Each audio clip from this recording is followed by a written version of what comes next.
Budget 2014 rolled out today with much hype and expectation from the Finance Minister and the new government. In the run-up to the budget, many students, professors and teachers have been wondering what would the budget have in it for education. And on the show today, we're discussing exactly that. We've got students from Mumbai, entrepreneurs from Bangalore and professors from Delhi to give us an overall idea of where they think the government should focus on in their respective areas. First up, some students from Mumbai with Ankita on what they think the government needs to do. As Union Finance Minister Arun Jaitley presented the much-awaited budget for 2014, students, teachers and authorities from all educational institutions across the country had their eyes set on what this budget has to offer for the educational sector this year. So now I'm in conversation with students from Somaiya Vidya Vihar colleges. Let's see what they think is the need of the hour. What do you think needs to be done to get this overall development? So, ma'am, first of all, we need to reduce inflation because inflation is the key to everything. Money is the same point because education is found, but still people have problems with money. They cannot pay the fees. So inflation should be reduced. Now, if we reduce inflation, education goes up. People are educated. They should be given job opportunities. Job opportunities directly leads to the development of the nation in general. And these job opportunities are not just important. We need safety for women also because most of the talent nowadays are found in women. Top 5-10 people are women itself, but they are not given opportunities to showcase their talent. The same point comes with safety of women. We are not allowed to go out at night, so we cannot work. I am from an IT field. I need to go out and work at night, but because of this problem with safety of women, I am not allowed to do that.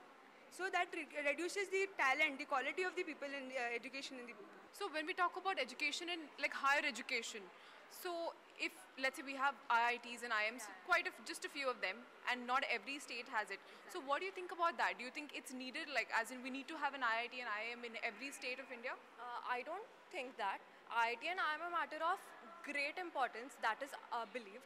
But as HRD Minister just said, that rather than increasing the number, you have to develop the already established IIMs and IITs. The new IIMs like the JKI IIM, they don't even have the faculty, they don't even have their own land. Rather than improving the number, improve the quality.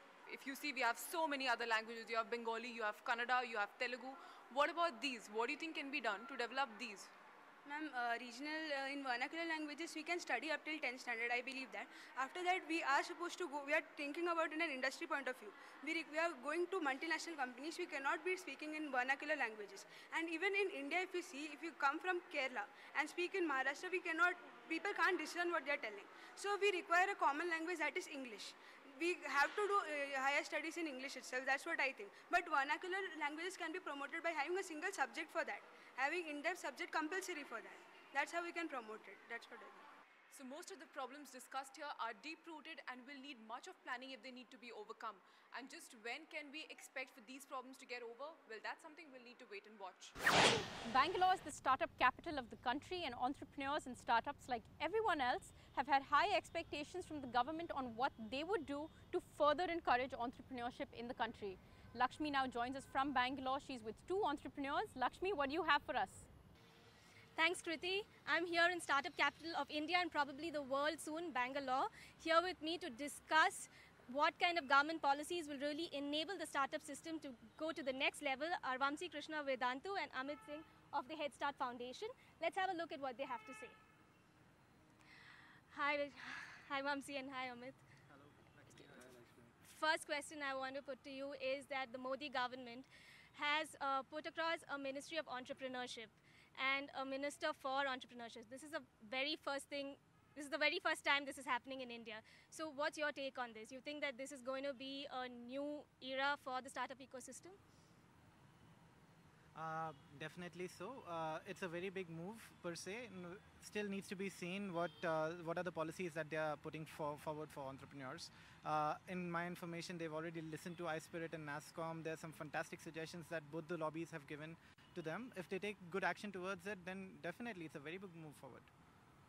Definitely, Mr. Sonowal has all the support and aspirations from the startup community, and all the best to him. We really feel that there's a lot which can be done for startup ecosystem in the country, not just for Bangalore.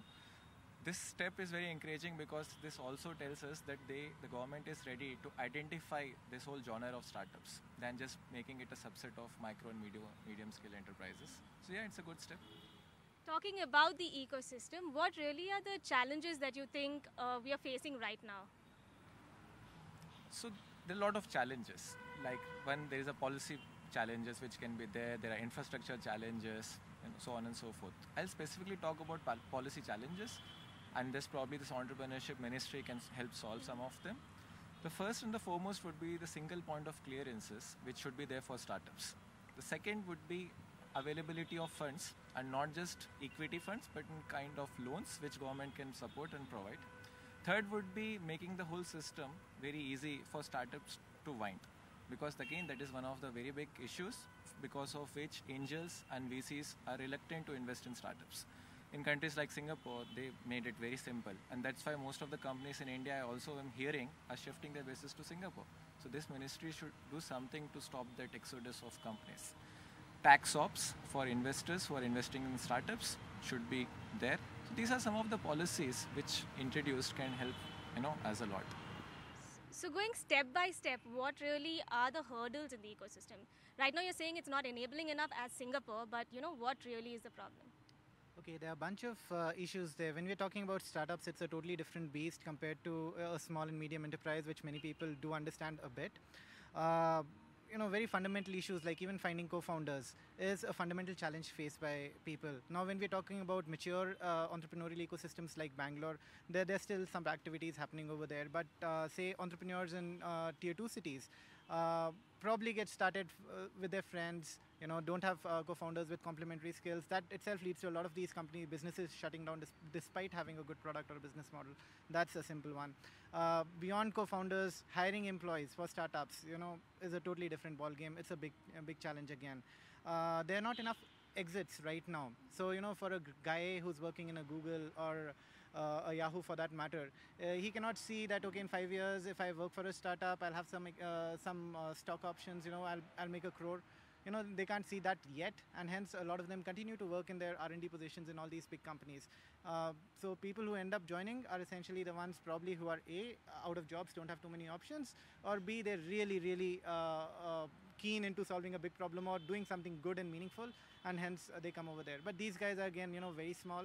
The very best of talent is not there for startups yet.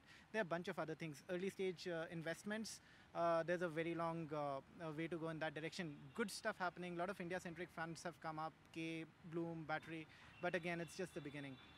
So you were talking about startup talent. Why would you say such a problem exists? Is this because there is not enough awareness about startups? Perception. Startups aren't just that cool enough yet. You have hundreds of startup entrepreneurs, pretty young in their age, building 100 crore companies, and all the early employees of that companies, becoming crore-patis. Then definitely, it'll become, hey, I want to go join a startup. Otherwise, why? I'm talented. I'll go join a Google. Pays me good salary. Excellent infrastructure, very good standard of living.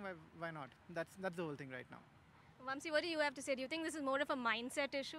Well, definitely, Amit has definitely a point over there. It is a mindset issue. It's a cultural issue.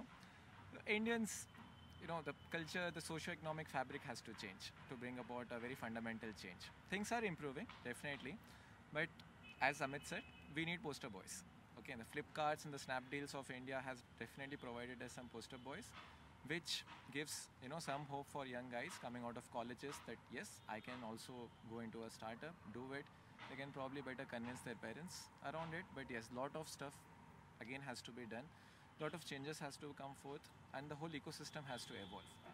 The parental pressure is there for any guy who wishes to go into a startup. As Amit said, if I am getting a good job in Google and I go and tell my parents that hey, I just want to ditch everything and go start a startup. The first argument which a parent says it, first get married and then, do it. Because you will not get a girl if you don't do, working in a company. This has nothing to do with the reality. It is a cultural and, a mindset. And some of these things have to change. So there is a lot of risk involved. Maybe that is one of the reasons why this mindset is also not changed.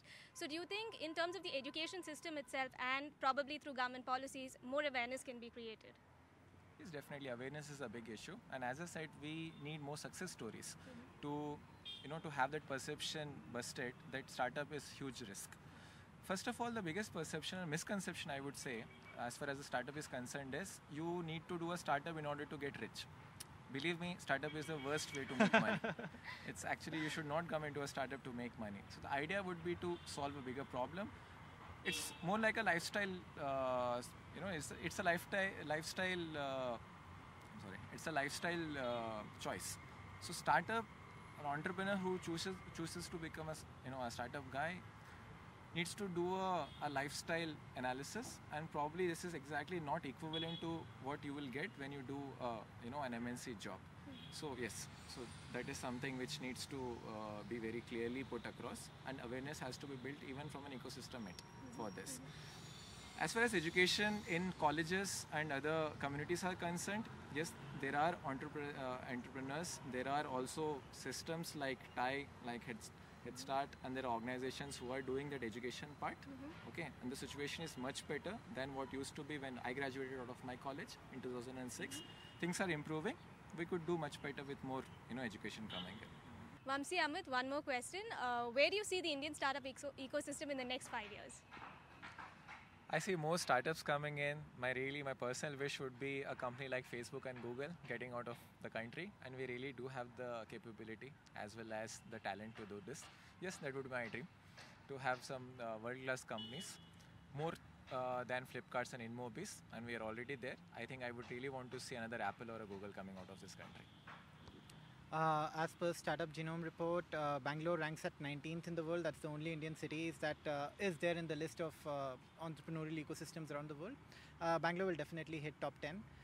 What we would like to see is 2 more cities. See, NCR region as such has a lot of power and potential. Bombay, Pune, perhaps Chennai. If we could get all of these other 4 in that top 20 list, oh boy, we are doing good.